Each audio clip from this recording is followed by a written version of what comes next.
ॐ नमः सिद्धेभ्यः। ॐ नमः सिद्धेभ्यः। ॐ नमः सिद्धेभ्यः। नमः श्रीवर्धमानाय निर्धूतकलिलात्मने सालोकानां त्रिलोकानां यद्विद्यादर्पणायते। पंच परमेष्ठी भगवान की जय। द्वादशांग जिनवाणी माता की जय। चारित्र चक्रवर्ती स्वास्थ्य शांति सागर जी महामुनिराज जी की जय। ग्रंथकार आचार्य भगवान श्री समंत भद्र स्वामी मुनि महाराज की जय। संत शिरोमणि आचार्य भगवंत एक श्री विद्यासागर जी महाराज की जय। परम पूज्य गुरुदेव निर्यापक श्रमण मुनि पुंगव श्री सुधा सागर जी महाराज की जय। अढ़ाई दीपस्थ समस्त महामुनिराजों की जय। आचार्य भगवान श्री समंत भद्र स्वामी द्वारा विरचित श्री रत्नकरंडक श्रावकाचार ग्रंथ का हम स्वाध्याय कर रहे हैं और इसके माध्यम से हम श्रावकों को किस प्रकार का आचरण करना चाहिए, क्या हमारी क्रियाएं होनी चाहिए, किस तरह हमारे परिणाम होने चाहिए, किसको हमें ग्रहण करना है और किसको छोड़ना है, क्या है और क्या उपादेय है, इन सब बातों को हम आचार्य भगवंत के माध्यम से समझ रहे हैं।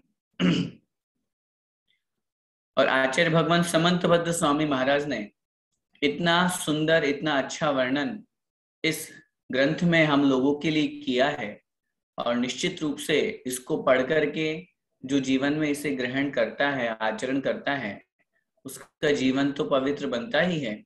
साथ में ही आचार्य भगवंत ने जो श्रम किया, जो हम भव्य जीवों के कल्याण का उपदेश दिया, वो भी मार्ग प्रशस्त होता है। प्रकरण गुण व्रतों का चल रहा है और गुण व्रत में हमने दिग्व्रत, अनर्थ दंड व्रत और अब वर्णन जो चल रहा है कथन में भोगोपभोग परिमाण व्रत का चल रहा है। कल की कक्षा में हमने ये बात बहुत अच्छी तरह से समझ ली थी। जो वस्तु एक बार उपयोग में आए उसे हम भोग कहते हैं और जो वस्तु बार बार उपयोग में आए उसे हम उपभोग कहते हैं। हमें इस बात को बहुत अच्छी तरह से समझना है।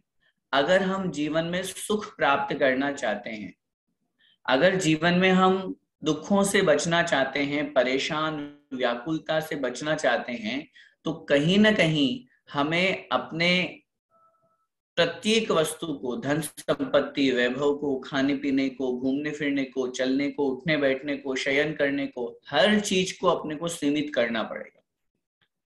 अगर हमने सीमित कर लिया, अगर हमने मर्यादित कर लिया, एक सीमा में उसको बांध लिया, तो निश्चित रूप से हमारे जीवन में सुख आएगा और न केवल सुख बल्कि हमें अपनी आत्मा की तरफ जाने का एक मौका मिलेगा। अभी अगर हम विचार करें अपने आप के ऊपर तो जरा सोचिए, हम पूरे जीवन में इधर उधर उलझे हुए हैं, कभी किसके लिए कभी किसके लिए, हर चीज हम सिर्फ दूसरों के लिए कर रहे हैं। शरीर भी हमारे यहाँ दूसरा ही कहा गया है, पर द्रव्य है। अगर हम भोजन आदि कर रहे हैं, शयन आदि कर रहे हैं, भ्रमण आदि कर रहे हैं, वो भी शरीर के लिए ही तो कर रहे हैं। रुपया पैसा आदि सब कमा रहे हैं, सब परिवार के लिए, पालन पोषण करने के लिए, संसार बढ़ाने के लिए। आत्मा के लिए हम क्या कर रहे हैं? जब इन सब चीजों को हम सीमित कर लेंगे, जैसे आचार्य महाराज भोग उपभोग परिमाण कह रहे हैं, हम परिमित कर लेंगे, सीमित कर लेंगे, तो फिर जितना समय बचेगा वो कम से कम हम अपनी आत्मा के बारे में तो सोच पाएंगे। आज हमारी सबसे बड़ी समस्या यही है, हम बोलते हैं हमें टाइम नहीं मिल रहा, समय नहीं है हमारे पास। किसके लिए? स्वयं के लिए। मैं सोचता हूँ कभी कभी दूसरों के लिए हम खूब समय निकालते हैं, कहीं भी जाना है, घूमना फिरना है, किसी से फोन पे बातचीत करनी है, कहीं शॉपिंग करना है, कहीं मॉल जाना है, कहीं भी कुछ भी सॉरी, उसके लिए हमारे पास बहुत समय है। और अगर पूजा पाठ की बात करें, स्वाध्याय की बात करें, जाप की बात करें, तो समय नहीं है। हम इन चीजों को अगर परिमित करेंगे, सीमित करेंगे, तो निश्चित रूप से हमें समय मिलेगा भी और हमारा जीवन भी बहुत अच्छा बनेगा। इसीलिए आचार्य महाराज ने कल उस भोग और उपभोग की परिभाषा को समझाने के बाद में, जो हमेशा के लिए जीवन भर त्यागने योग्य है, परिमाण उसका करना चाहिए जो हम ग्रहण कर रहे हैं, जो हमारे द्वारा स्वीकार करने योग्य है। लेकिन जो वस्तु पूर्ण रूप से त्याग करने योग्य है, जिसका जीवन में कोई महत्व नहीं है, और न केवल महत्व अपितु व्यर्थ में पाप हमारा लग रहा है, हम पाप बंद कर रहे हैं, हमारे द्वारा न जाने कितने भवों के अनंत भवों के वो कर्म निरंतर बंध रहे हैं। उन मकार जो 3 प्रकार के कहे गए हैं, मध्य मांस मधु, इन मध्य मांस मधु को हमें पूर्ण रूप से त्याग कर देना चाहिए। प्रत्यक्ष हो चाहे परोक्ष हो, दोनों रूप से अगर हम मध्य मांस मधु का त्याग करते हैं, तो ही हम जिन चरणों शरण मुपयाते, तभी हम जिनेन्द्र भगवान की चरण की शरण को प्राप्त होने वाले कहलाएंगे। अन्यथा जैन कुल मिल गया। और मुझे तो गुरुदेव की वही बात याद आती है जो हमेशा कहते हैं, जैसे एक पिता अपने बेटे को 10 लाख रुपए देते हैं और बेटे ने ये मांग करी कि पिताजी मैं व्यापार करूंगा, और 1 साल बाद पिताजी उससे पूछते हैं, बेटा 10 लाख का क्या किया तुमने? तो बेटे ने कहा, पिताजी वो तो मैंने एवं ही गंवा दिए, इधर उधर में खर्च कर दिए, घूमने फिरने में कर दिए। अब आप मुझे 50 लाख और दे दो, मैं अच्छा सा व्यापार करना चाहता हूँ, साल भर में मैं कुछ भी नहीं कर पाया, लेकिन अब मैं अच्छा करूंगा। बताइए पिताजी देंगे उसको? नहीं देंगे। क्यों नहीं देंगे? उनके पास कमी थोड़ी ना है, लेकिन वो कहेंगे पहले ही जब तूने कुछ नहीं किया तो अब क्या करोगे। और अगर वो बेटा मेहनत करता है, परिश्रम करता है, भले ही वो उन 10 लाख को 9 लाख 8 लाख माइनस में चला जाता है, कोशिश तो करेगा, वो अपनी पूरी शीट तो दिखाएगा वो कि पिताजी मैंने इतनी मेहनत करी है। तो शायद हो सकता है कि कुछ उसकी मेहनत के ऊपर कुछ वापस और दिया जा सकता है। लेकिन अगर कोई व्यर्थ में ही गंवा देगा तो उसको वापस कोई नहीं देगा। ठीक ऐसे ही पूज्य गुरुदेव कहते हैं, हमें जैन कुल मिला है। इस मनुष्य पर्याय के बाद में कर्म हमसे पूछेगा, मैंने तुमको जैन कुल दिया था, क्या किया तुमने उसका उपयोग? जैन धर्म में मैंने तुमको पैदा किया, जैन कुल में पैदा किया, वीतरागी जिनेन्द्र भगवान दिए, सच्चे देवशास्त्र गुरु दिए, और तूने व्यर्थ गवा दिया। इस मनुष्य पर्याय को प्राप्त करके भी, जैन कुल प्राप्त करके उसको व्यर्थ तूने गवा दिया। न तूने मध्य मांस मधु छोड़ा, न तूने आलू प्याज जमीकंद छोड़े, न रात में खाना छोड़ा, सब कुछ तूने व्यसन किए। अब जा, तुझे जैन कुल नहीं मिलेगा। अब दूसरी अन्य गतियों में जा, अन्य नरकों में जा, वहां पर तुझे बहुत दुख भोगने को मिलेंगे। यही कर्म की व्यवस्था है। अपन बहुत सौभाग्यशाली हैं, बड़े सुयोग से अपने को द्रव्य क्षेत्र काल भाव बहुत अच्छा मिला है कि अपन को जैन पर्याय मिली, जैन कुल मिला, जैन धर्म समझने समझाने का अवसर मिला, आचार्य भगवंत जैसे सच्चे गुरु मिले। नहीं तो आज इस युग में अपन जहां जी रहे हैं, वहां अन्य लोगों को देखते हैं तो बड़ा ही लगता है कि अपन कितने अच्छे हैं।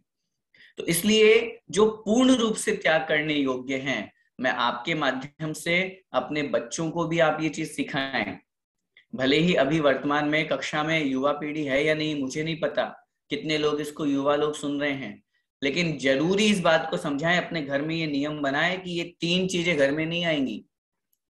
मैं मानता हूं कि बड़े लोग या जो समझदार है, स्वाध्यायी है, वो इनका उपयोग नहीं करते, लेकिन साथ में ये भी मुझे कहना पड़ रहा है कि जैन धर्म या जैन कुल में पैदा होने वाले, जैनी नाम अपने आम के आगे जैन लगाने वाले, ऐसे आज भी बहुत सारे घर हैं जहां खुलेआम ड्रिंक होती है, जहां लोग नॉनवेज खाते हैं, गलत काम करते हैं। आप बहुत अच्छी तरह से अपने परिवार का एक नियम बनाएं, नहीं इस घर में नहीं आएगा, मेरे बेटे हो, मेरे से संबंध रखते हो, तो ये तुमको छूना भी नहीं है, अगर रखोगे तो फिर तुम्हारी तुम जानो। इन नियमों में हमको दृढ़ होना पड़ेगा, संकल्पित होना पड़ेगा, तब जाकर के हमारा कुछ काम बन पाएगा। आइए उसी क्रम को अपन आगे बढ़ाते हुए आचार्य महाराज यहाँ 2 श्लोक एक साथ लिख रहे हैं और उन दोनों श्लोकों के माध्यम से हमें और आगे बता रहे हैं कि वास्तव में त्यागने योग्य क्या है। क्योंकि अगर हम ये नहीं जानेंगे कि वस्तुएं संसार में क्या क्या छोड़ने योग्य है तो हम कैसे छोड़ पाएंगे।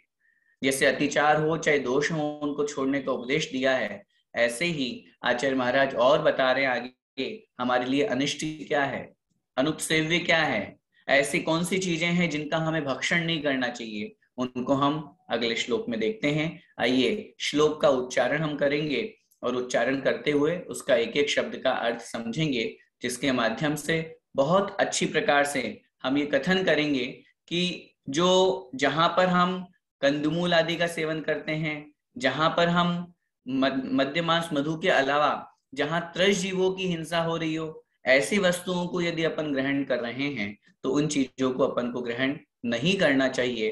क्योंकि अगर इनको हम ग्रहण करेंगे तो कहाँ के हम श्रावक कहलाएंगे।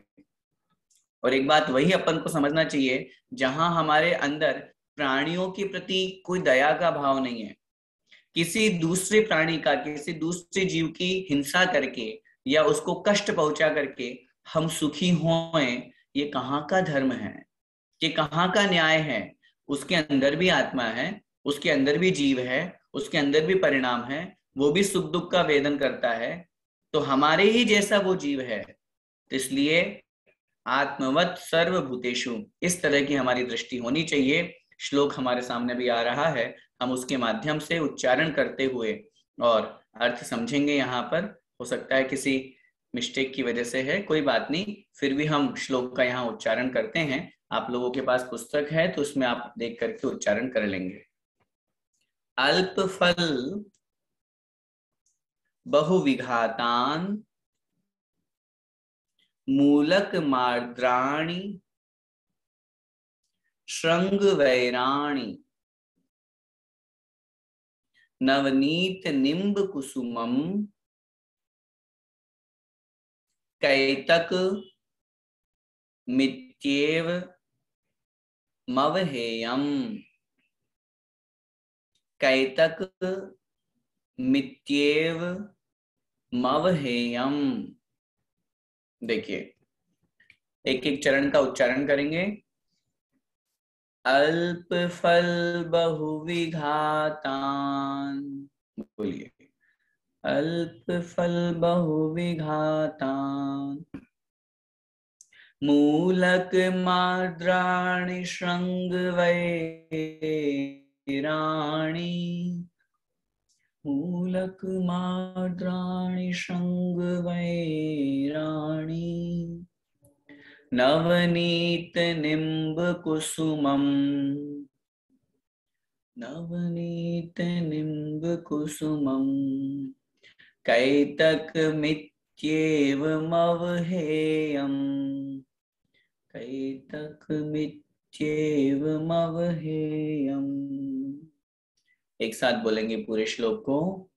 अल्प फल बहुविघातान मूलक मार्द्राणि श्रृंग वैराणि नवनीत निम्ब कुसुमम कैतक मित्येव मवहेयम।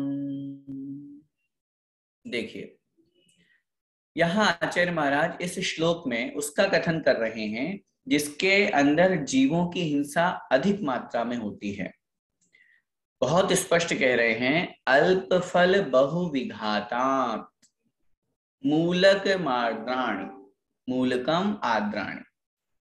अल्प फल, जिसमें फल तो हमको थोड़ा सा मिले, बहुत कम रिजल्ट, और खाने पीने की योग्य जो वस्तु है वो बहुत कम हो। बहुविघातान, और विघात या पाप बहु अत्यधिक हो, जहां पर जीवों को मारने का उपक्रम अधिक हो और अपने उपयोग की वस्तु बहुत कम आए। चाहे भले ही वो वनस्पति है, भले वो एकेंद्रीय जीवों का मरण हो रहा है, लेकिन उसके बावजूद भी ऐसी वस्तुएं अपने को ग्रहण नहीं करनी। क्या होती है ऐसी वस्तुएं? मूलक मार्द्राणि श्रृंग वैराणि। मूलक अर्थात मूल, जमी कंद। मूल का मतलब है जड़, जड़ सहित जो जड़, जड़ के रूप में जो पदार्थ हैं, देखिए जड़ किसको कहते हैं? जो जमीन के अंदर होता है उसको जड़ कहते हैं। ये जितनी भी वस्तुएं हैं जो जमी कंद है, आलू, प्याज, लहसुन, गाजर, मूली, ये सब जमी कंद है, जड़ है। ये मूलक माद्राणी शब्द है, मूल रूप में है, जड़ रूप में है। ये सब चीजें क्या हैं? फल हमको थोड़ा मिल रहा है, भले ही हमें हो सकता है कि अच्छा लगे, लेकिन बहुविघातान, बहुत अधिक मात्रा में इनका विघात होता है। श्रृंग वेराणी, जो झाड़ियों के जो बेर होते हैं, जो छोटे छोटे बेर आते हैं जिसमें फल, बहुत थोड़ा पतला सा छिलका होता है मात्र फल, और जो गुठली है वो बहुत बड़ी होती है। अब है तो एक इंद्रिय ना, है वनस्पति का एक, लेकिन उस वनस्पति का एक में भी अल्प फल बहुविघातान। ऐसी वस्तुएं क्यों ग्रहण करना? ऐसी वस्तुएं क्यों हम व्यर्थ में, जिससे हमें पेट तो कम भरे, जिसमें हमें फल तो बहुत कम मिले, लेकिन विघात बहुत हो, पाप बहुत हो। आगे कह रहे हैं नवनीत निम्ब कुसुमम। नवनीत, नवनीत का मतलब होता है मक्खन। हम जो दही जमा करके और जो उसका थर है उसको लेकर के बिलौना करते हैं, और फिर उसके बाद उसका जो मक्खन निकालते हैं, उस मक्खन को अंतर मुहूर्त के अंदर गर्म कर लिया, तब तो वो हमारे खाने योग्य है, घी बन गया। लेकिन अगर हम सिर्फ नवनीत वैसा का वैसा ही मक्खन रखे रहे, तो वो तो त्रस जीवों की हिंसा का निमित्त बन जाता है।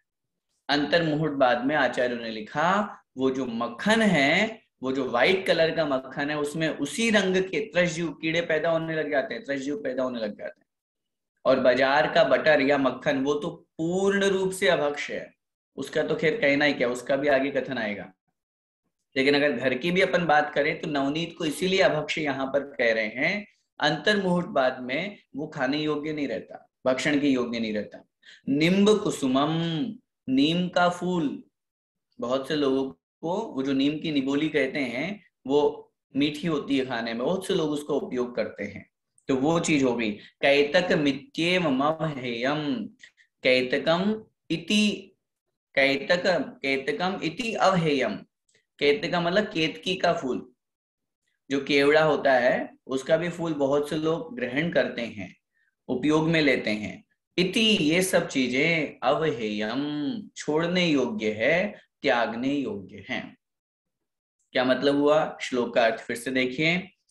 अल्प फल बहुविघातात्, जहां अल्प फल हो, जहां हमें खाने योग्य सामग्री बहुत कम मिले और जीवों की हिंसा बहुत अधिक हो, बहुत ज्यादा मात्रा में हो, ऐसे जमीकंद मूलक माद्राणी जितनी भी हैं, चाहे वो हमारे आलू, प्याज, लहसुन, गाजर, मूली, जितने भी हैं, अदरक आदि, आद्राणी, अदरक आदि, ये सब के सब क्या हैं? अल्प फल बहुविघाता। साथ में श्रृंग वेराणी, अर्थात जो झाड़ियों के बेर आदि हैं।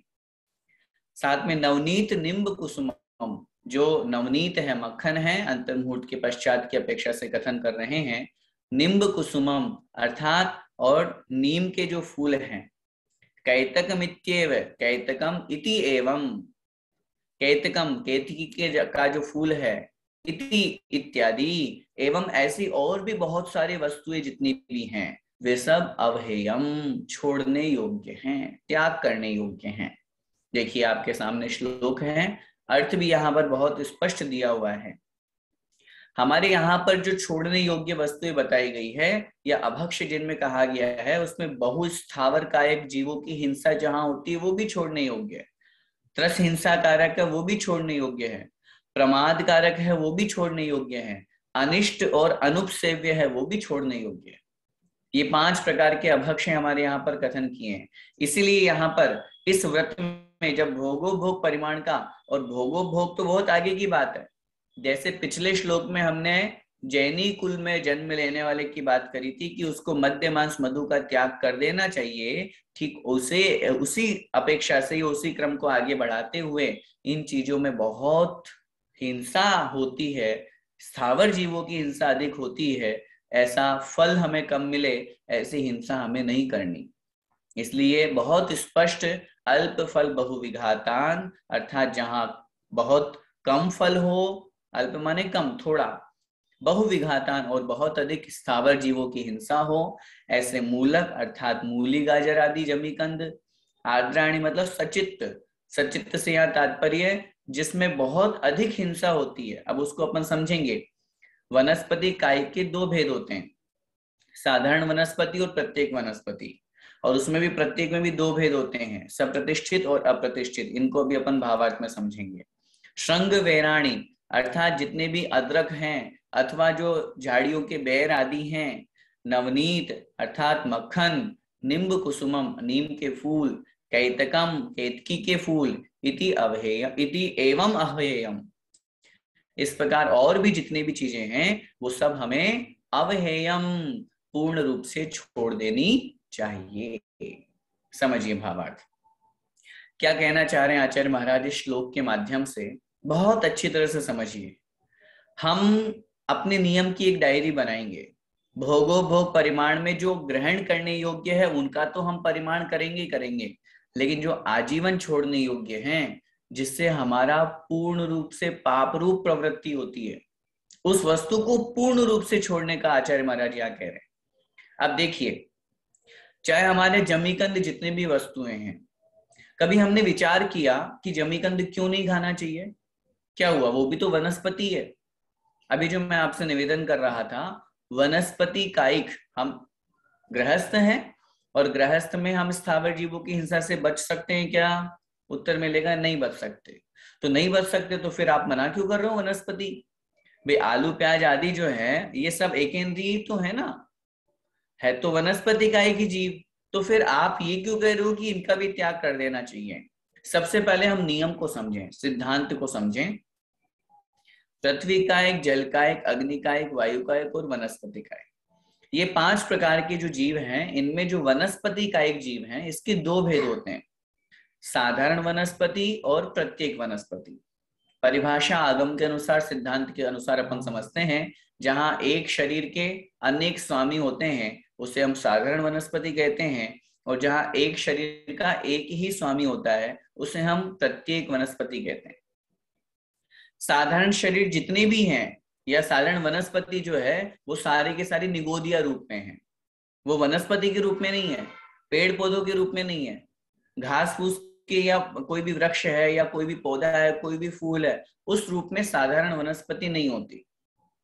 ये जितनी भी वस्तुएं हैं सब प्रत्येक में आएगी। साधारण वनस्पति में कौन? एक श्वास में 8-10 बार निगोदिया जीव जो है ये साधारण वनस्पति का एक जीव है। अब जो प्रत्येक वनस्पति में 2 भेद अपन करते हैं, सप्रतिष्ठित प्रत्येक वनस्पति और अप्रतिष्ठित प्रत्येक वनस्पति। इसमें सप्रतिष्ठित, चूंकि साधारण वनस्पति में तो एक, जैसे उदाहरण से अपन समझें, आलू के एक कण में कितने जीव होते हैं? आचार्यों ने क्या लिखा? जितने सिद्ध हो चुके उससे भी अनंत गुना। क्या बात कर रहे हो? हम बोलते हैं अनंतानंत सिद्ध परमेष्ठी भगवान की जय। कितने सिद्ध हो चुके? अनंतानंत। उन अनंतानंत के भी अनंत गुना जीव आलू के एक कण में होते हैं। आलू है सप्रतिष्ठित प्रत्येक वनस्पति के अंतर्गत, लेकिन उसमें जो जीव है वो साधारण है, वो निगोदियां हैं, इसलिए उसको सामान्य रूप से व्यवहार में साधारण के रूप में बोल देते हैं, साधारण वनस्पति के रूप में बोल देते हैं।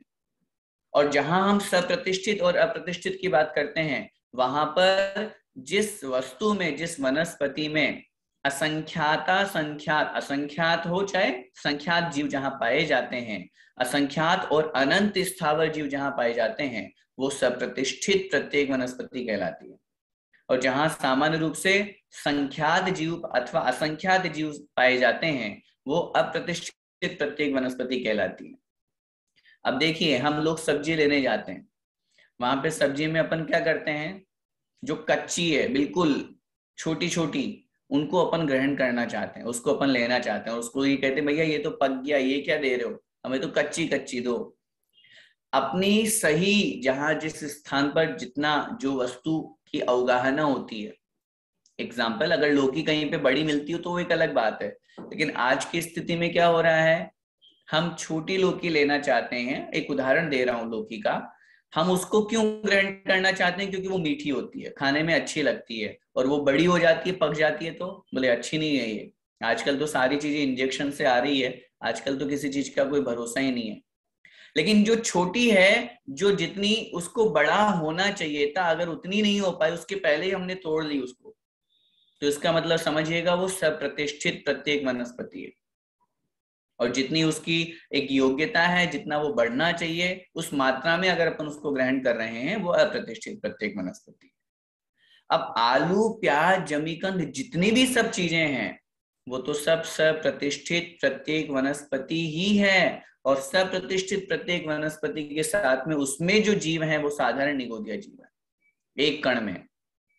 पहली बात तो सिद्धांत की अपेक्षा से हमने आलू का एक ग्रास लिया, एक आलू नहीं कह रहा मैं, आलू का एक कोर खाया या कोर ग्रहण किया, उतने मात्र में हमने अनंत स्थावर जीवों की हिंसा कर दी, सिर्फ इतने से वस्तु को ग्रहण करने से। और हमें क्या मिला? सिर्फ जीव के स्वाद के कारण से, सिर्फ हमें अच्छा लग रहा है इस कारण से हमने पूरे उसको ग्रहण किया। संसार में और भी तो बहुत सारी वस्तुएं हैं, हम क्यों किसी जीव को मार करके और ग्रहण करना चाहते हैं?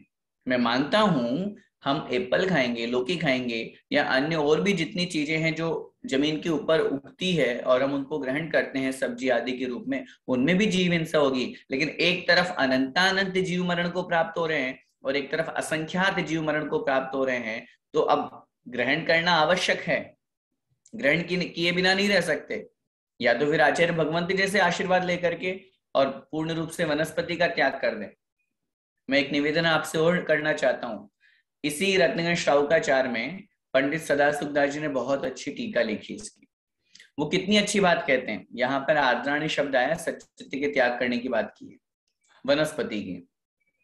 वो कहते हैं अगर कोई पाप से बचना चाहता है तो उसको पूर्ण रूप से हरि का त्याग कर देना चाहिए, ना कोई फल लेना, ना कोई सब्जी लेना। क्यों? सबसे ज्यादा हिंसा इसी में है। सोचिए, हम गृहस्थ में कितनी वनस्पति जीव का एक जीवों की हिंसा करते हैं। जितने भी सूखी वस्तुएं हैं उनमें तो एक इंद्रिय जीव है ही नहीं, अब सूख गए हैं, अनाज आदि है या दाल आदि है। लेकिन वनस्पति के नाम पर हम कितनी हिंसा करते हैं। हम अगर एक एप्पल भी खा रहे हैं, एक मौसमी भी खा रहे हैं, तो उसके जो एक कली है, उस एक कली के अंदर भी जो एक जीरे के बराबर जो होता है, उसमें भी असंख्यात जीव हैं वनस्पति का एक। अब सोचिए हम कितनी वनस्पति का एक जीवों की हिंसा करते हैं। उन्होंने स्पष्ट रूप से कहा अगर कोई हिंसा से बचना चाहता है, पूर्ण रूप से हरि का त्याग कर दे। हम नहीं कर सकते, पूरी हरि का त्याग कर देंगे तो फिर क्या खाएंगे? कोई बात नहीं, फिर एक काम करो, 4 महीने हरि का त्याग कर दो, चातुर्मास के 4 महीने, इतना तो कंट्रोल करो। फिर उनसे आगे प्रश्न आगे किसी ने किया, इतना भी नहीं कर सकते तो फिर क्या करें? कम से कम जमी कंद का तो आजीवन त्याग कर दीजिए। अब अंतर क्या दोनों में? मैंने अभी आपको बताया, एक में असंख्यात जीवों का मरण हो रहा है और एक में अनंतानंत जीवों का। पेट ही तो भरना है हमको, तो पेट हम थोड़े जीवों को मार करके ही तो भर सकते हैं, एक इंद्रियों में भी। तरस को तो मारना ही नहीं है, लेकिन एक इंद्रियों में भी जहां कम हिंसा हो रही हो हम वैसा काम करें तो आजीवन पूर्ण रूप से। आलू प्याज, आप ये मत समझिएगा कि आलू का त्याग है और गाजर मूली खाते हैं। बहुत से लोग हैं, बहुत से लोग हैं जो आलू प्याज जमीकंद, आलू प्याज लहसुन, इन 3 को तो छोड़ देते हैं, लेकिन इसके अलावा वो अदरक खाते हैं या गाजर मूली का उपयोग करते हैं। गाजर का हलवा तो भी सर्दी का समय है, उसके बिना तो हमारी सर्दी नहीं भागती है, ऐसा लोग कहते हैं। ये सब बराबर हैं, चाहे हम आलू खाएं चाहे गाजर खाएं, जमीकंद की किसी भी वस्तु को हम खा रहे हैं, अनंत अनंत जीवों को मार रहे हैं, अनंत अनंत जीवों का भक्षण कर रहे हैं। भले वो स्थावर हुए तो क्या हुआ, है तो जीव। हम उससे अपना पेट भर के क्या सिद्ध करना चाहते हैं? तो सिद्धांत की अपेक्षा तो ये बात हुई। सामान्य रूप से साइंटिस्ट भी आज एक बहुत अच्छी बात कहते हैं, आप लोग भी कभी सर्च करें तो पता चल जाएगा। कोई वस्तु जो जमीन के अंदर है और एक वस्तु जो जमीन के ऊपर है, दोनों वृद्धि को प्राप्त हो रहे हैं। जमीन के ऊपर की जितने भी फल आदि हैं, सब्जियां आदि है जिनकी अपन चर्चा करते हैं या जो ग्रहण करते हैं, और एक जमीन के अंदर है। जमीन के बाहर जो वस्तुएं हैं उनको हवा, प्रकाश बहुत अच्छी मात्रा में मिल रहा है। सूर्य की जो रेज है, सूर्य की जो किरणें हैं, वो उन फल सब्जियों के ऊपर जब पड़ती है तो उसमें जो जीव राशि पैदा होती है वो उसकी अपेक्षा से कम पैदा होती है, पहली बात। दूसरी बात, वो वस्तु स्वास्थ्य के लिए भी लाभदायक होती है। दोनों की अपेक्षा अगर अपन बात करेंगे तो अपन कोई भी वस्तु जिसपे हवा लग रही है, जिसमें सूर्य की किरणें जा रही हैं, तो वो वस्तु हमें शरीर को लाभ पहुंचाने वाली होगी। और वहीं उल्टी चीज अगर अपन बात करेंगे, जो जमीन के अंदर उग रहा है उसको न हवा मिल रही है और न प्रकाश मिल रहा है। ऐसी चीजें जहां पर हवा और प्रकाश नहीं पहुंच पा रहा है, भले ही वो फल जल आदि के माध्यम से वृद्धि को भले ही प्राप्त हो जाए, बढ़ जाएंगी, लेकिन उसके बावजूद भी वो आप भक्षण तो कर लेंगे तो जीव हिंसा तो होनी होनी है, लेकिन वो शरीर के लिए हानिकारक होता है। अन्य संप्रदाय के जो शास्त्र हैं उनमें भी ये बातें लिखी हुई है। उनके यहाँ तो लहसुन को पूर्ण रूप से निषेध बताया, आप हिंदू ग्रंथ उठा करके पढ़ेंगे तो। प्याज को उन्होंने तामसिक भोजन के अंतर्गत दिया। आलू के लिए उन्होंने कहा आलू शरीर के लिए बादी करता है, पेट बढ़ाता है। तो ये सब चीजें उनके यहाँ भी त्याज्य है। तो फिर हम जैन कुल में पैदा हैं और फिर जैन शास्त्र पढ़ रहे हैं, आचार्य समंत भद्र स्वामी महाराज को पढ़ रहे हैं, तो थोड़े से रसना इंद्रिय की लोलुपता के कारण से क्यों हम इन चीजों को भक्षण करते हैं। अगर हम इन सब चीजों को छोड़ करके, दुनिया में ऐसी कितनी सारी चीजें हैं जिनसे हमारा काम चल सकता है। और मैं फिर कहूं, हमें सिर्फ पेट ही तो भरना है। मैं ये भी नहीं कहूंगा, अगर हो किसी के अंदर शक्ति और कोई आगे बढ़ना चाहे तो बहुत अच्छी बात है। आज आचार्य भगवंत को देखें जरा, उन्होंने कितने वर्ष हो गए हरि एक किंचित मात्र भी नहीं ली। किंचित मात्र भी हरि उनके जीवन में नहीं है। न वो खाते हैं, न कोई रस नहीं, कोई फल नहीं, कोई मेवा नहीं, कोई मिष्ठान नहीं। जीवन कितना अच्छा चल रहा है। हम उनसे क्या प्रेरणा ले, क्या आशीर्वाद ले उनसे, इन सब चीजों को, नियमों को अपने जीवन में अंगीकार करें। उन्होंने आगे लिखा, जमीकंद का पूर्ण रूप से आजीवन त्याग होना चाहिए। बराबर ही है। अब लोग कहते हैं अदरक जो है वो तो हम उपयोग करते हैं औषधि के रूप में, तो आप उसको सौंठ के रूप में उपयोग कीजिए ना। अदरक जो है वो गीली जब तक है वो जमीकंद है, आप उसको सुखा दीजिए धूप में, वो सूख जाएगी, रेशे रेशे बन जाएंगे। तो आप कहेंगे वो तो फिर बात तो वही हुई। नहीं, कोई वस्तु जब सूख जाती है तो सूखने के बाद में उसमें से जीव निकल जाते हैं, मरण को प्राप्त हो जाते हैं। वो स्वाभाविक रूप से मर रहे हैं, हम नहीं मार रहे हैं अपने लिए। आप आलू को पूरा सुखा करके बताइए, जैसे अदरक को अपन ने लिया, हल्दी को अपन ने लिया, उसको अपन ने धूप में रख दिया, वो सूख जाएगा अपने आप। हल्दी जो होता है वो काष्ठ के रूप में होता है। मूंगफली जो होती है वो उसके ऊपर रेशेदार छिलका होता है, इसलिए उसके अंदर वहां जीव नहीं पहुंच पाते हैं। ऐसे ही जो अदरक है वो काष्ठ के रूप में है, वो सूख जाएगा अपने आप।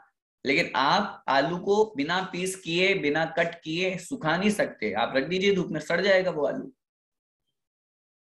तो अब ऐसी स्थिति में आप पीस करेंगे, उनके टुकड़े करेंगे तो वो जीव वैसे ही मरण को प्राप्त हो गए। उसको उबालेंगे तो जीव वैसे मरण को प्राप्त हो गए। तो इसलिए हमारे यहाँ पर सौंठ हम उपयोग में ले सकते हैं, सूखी हल्दी हम उपयोग में ले सकते हैं, मूंगफली उपयोग में ले सकते हैं। भले ही ये जमीन के अंदर है लेकिन निकलने के बाद सूख गए। लेकिन अदरक नहीं ले सकते, गीली हल्दी नहीं ले सकते। सौंठ जो सौंठ के रूप में उसको उपयोग हम कर सकते हैं। तो कहने का मेरा तात्पर्य है, इन जमीकंद का तो अपना सबका, जितने भी हम यहाँ कक्षा पढ़ रहे हैं, अपन सबका ये आजीवन का नियम होना चाहिए कि मैं जीवन में कभी भी आलू प्याज जमीकंद नहीं खाऊंगा। कितने जीवों की हिंसा होती है। और हकीकत ये भी है, वैज्ञानिक भी इस बात को कहते हैं, जो लोग आलू प्याज ज्यादा खाते हैं उनकी बुद्धि कम चलती है। क्यों चलती है? क्योंकि खाना ही वैसा जा रहा है पेट में जिसको हवा और प्रकाश नहीं मिला है। तो बुद्धि कैसे बढ़ेगी? आप ऐसी चीजें खाइए ना जिससे बुद्धि भी बढ़े, शरीर का विकास भी हो। फिर आगे पंडित जो इन्होंने लिखा टीका के अंतर्गत, पंडित सदाशिवदास जी ने, इतना करने के बाद में अगर हम पत्तियों का पूर्ण रूप से त्याग कर दें तो बहुत अच्छा है। क्योंकि जो पत्तियां हैं, चाहे वो धनिये की पत्ती हो, चाहे पालक की पत्ती हो, चाहे पुदीने की पत्ती हो, कोई से भी पत्ती हो, हर पत्ती के ऊपर असंख्यात जीव होते हैं। और वो तो स्वयं जीव रूप में है ही, उसके ऊपर त्रसजीव बैठे रहते हैं छोटे छोटे। कभी हम धनिया लेकर के आए और थोड़ा सा उसको पानी डाल करके, बड़े पंडित जी ने उदाहरण सुनाया था, आप बिल्कुल व्हाइट चादर बिछाइए एक टेबल पे और उसको आप बिल्कुल ऐसे छिड़किए, देखिए कितने जीव मरे हुए आपको निकलेंगे उसके अंदर से।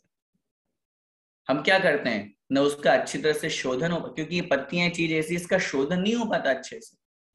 अन्य सब्जियों आदि का तो हो जाता है, लेकिन पत्ती आदि का शोधन नहीं हो पाने के कारण से उसको भी अभक्ष्य का है।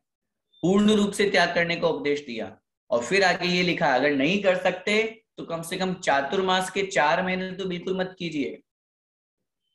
4 महीने भी अगर अपन ने छोड़ दिया, क्योंकि बारिश के समय में जीवों की अधिकता हो जाती है, जो मॉइस्चर होता है, तो मॉइस्चर के कारण से त्रस्त जीव बहुत पैदा होते हैं। तो कम से कम 4 महीने तो अपन को पत्ती वाली जो सब्जियां हैं अथवा चटनियां हैं उनको ग्रहण नहीं करना चाहिए। और इसके साथ में अष्टमी है, चतुर्दशी है, ऐसे समय पर भी अपन को ये पूर्ण रूप से हरि का त्याग करें। आज अपने समाज में बहुत अच्छी परंपरा चल रही है, बहुत लोग इसको ग्रहण भी करते हैं, समझते भी हैं और छोड़ते भी हैं। तो उसके माध्यम से बहुत से घरों में अष्टमी चौदस को हरी नहीं बनती है, पत्ती आदि का उपयोग नहीं करते हैं। और कदाचित अगर और कोई इतना भी नहीं कर सकता, तो मैं ये और निवेदन करूंगा, कम से कम इतना तो कंट्रोल तो करें, मर्यादा में तो अपन हरी को उपयोग करें। मैं 2 हरी, 3 हरी, 5 हरी, इससे ज्यादा नहीं लूंगा, क्योंकि वनस्पति के अंतर्गत बहुत हिंसा बताई गई है। इसलिए अपन अच्छी तरह से, जहां पर अल्प फल मिले, बहुविघात हो, ऐसी वस्तुओं को अपन ग्रहण नहीं करना चाहिए। आइए अगले श्लोक को अपन देखते हैं, जिसमें और आगे आचार्य महाराज हमको कह रहे हैं, जो हमारे लिए इष्ट नहीं है, जो हमारे लिए ग्रहण करने योग्य नहीं है, जो हमारे शरीर के लिए बहुत हानिकारक है, उसको भी अपन को छोड़ करके और व्रत को ग्रहण करना चाहिए। देखिए, यद निष्टम तद व्रतयेत, यहां आधे द तक उच्चारण करेंगे, व्रतयेत। यच्चानुप सेव्य मेत दपि जहियात, मेत दपि जहियात, अभिसंधि कृता विरतिर, अभिसंधि कृता विरतिर, विषयात योग्यात व्रतम भवति। देखिए, यदनिष्टं तद व्रतयेत, यदनिष्टं तद व्रतयेत, यच्चानुपसेव्यमेतदपि जहियात, यच्चानुपसेव्यमेतदपि जहियात, अभिसन्धिकृता विरतिर्, अभिसन्धिकृता विरतिर्, विषयाद् योग्याद् व्रतं भवति, विषयाद् योगाद् व्रतं भवति। एक साथ बोलेंगे, यदनिष्टं तद व्रतयेत, यच्चानुपसेव्यमेतदपि जहियात्, अभिसन्धिकृता विरतिर्, विषयाद्योगात् व्रतं भवति। त्याग कराने के बाद में व्रत का भी लक्षण यहाँ पर कह दिया, और साथ में ही जो ग्रहण करने योग्य नहीं है, जो छोड़ने योग्य है, उसका भी उपदेश दे रहे हैं। देखिए, यद अनिष्टम तद व्रतयेत, संधि विच्छेद, यत अनिष्टम, यत मतलब जो, अनिष्टम अनिष्ट है, इष्ट नहीं है, इष्ट का मतलब हितकारी, अच्छा, और अहितकारी जो है, अनिष्ट जो है, तद मतलब उसको व्रतयेत छोड़ देना चाहिए, त्याग कर देना चाहिए। जो अनिष्ट है उसका भी हमें त्याग कर देना चाहिए। आगे, यत् च अनुपसेव्यम एतद अपि जह्यात्। यत् च और जो अनुपसेव्यम सेवन करने योग्य नहीं है, ग्रहण करने योग्य नहीं है, ऐसे जितने भी नशीले पदार्थ हैं उनको भी जह्यात हमें छोड़ देना चाहिए, त्याग कर देना चाहिए। अभिसंधिकृता विरतिर विषयात योग्यात व्रतम भवति।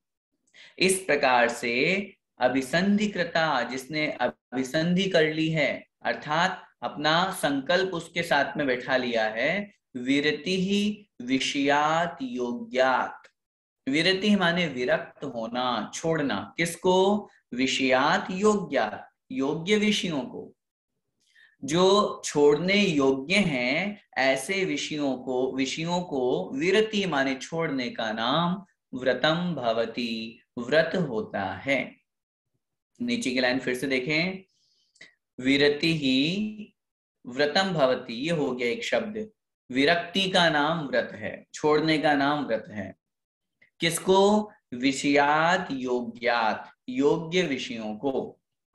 कौन से योग्य विषय? जो छोड़ने योग्य हैं। कौन से छोड़ने योग्य है? जो ऊपर बात करी हमने, अनिष्ट और अनुपसेव्य।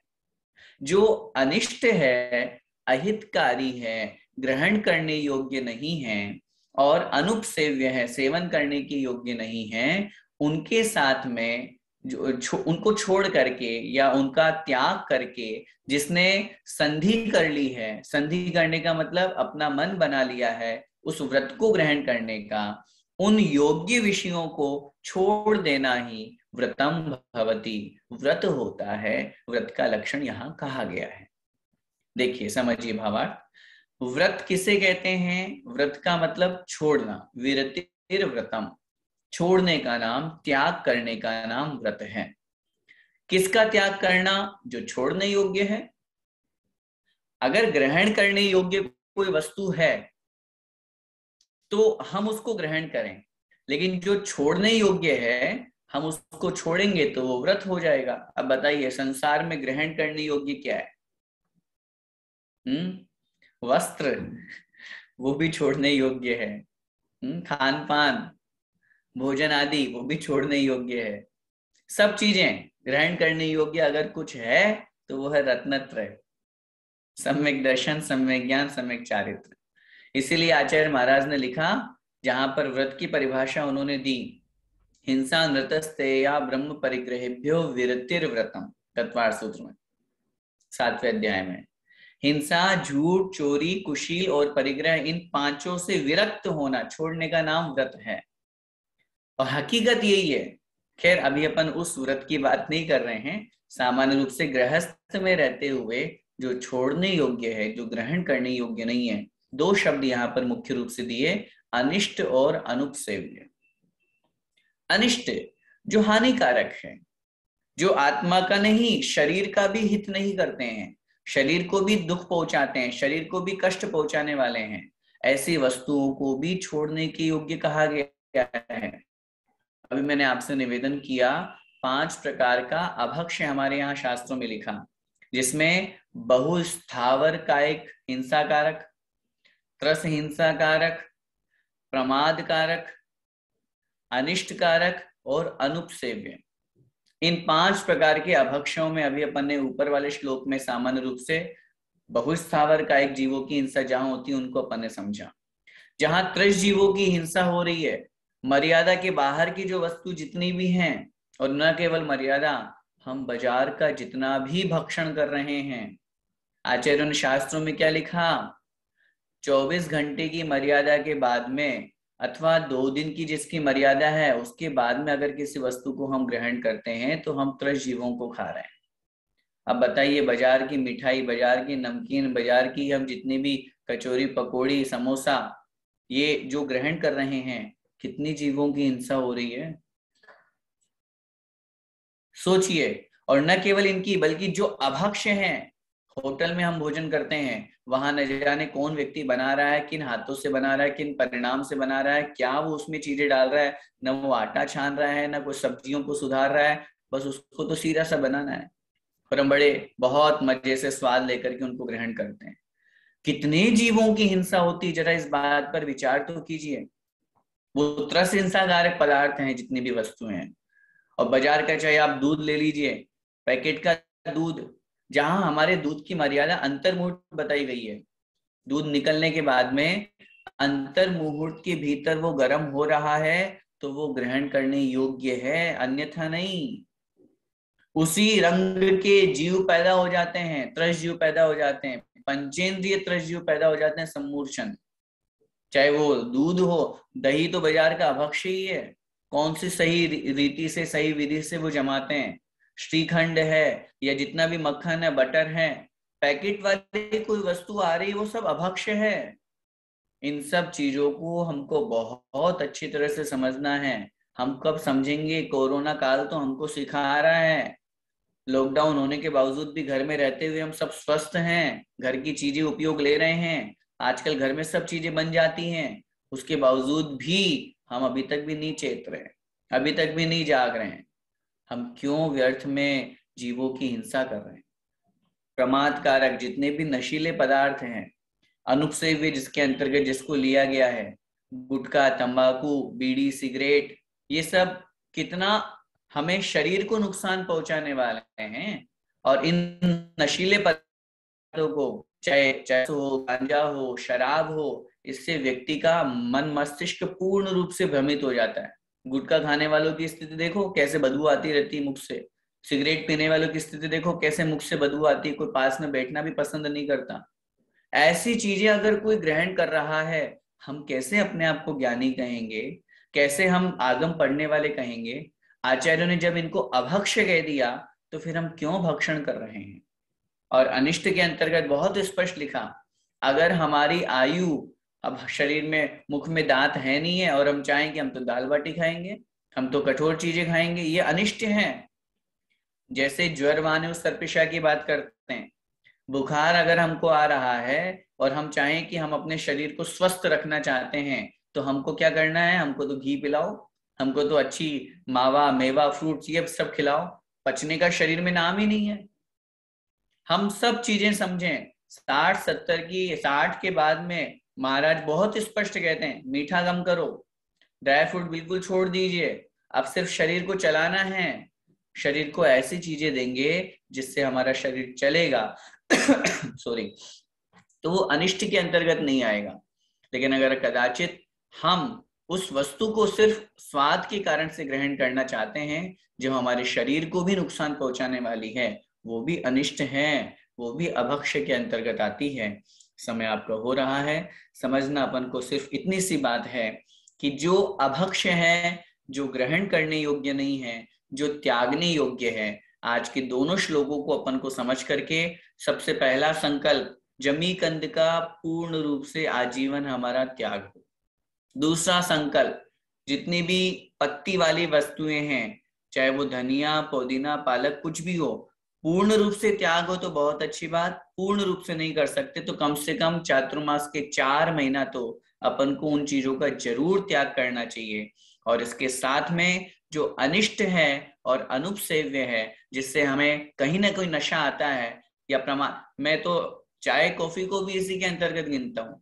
क्योंकि जो लोग इसके आदी हो जाते हैं, जो लोग इसको अपना हैबिट बना लेते हैं, बहुत बार देखते हैं, सुनते हैं कि आज चाय नहीं मिली दिन में तो सिर दर्द हो रहा है।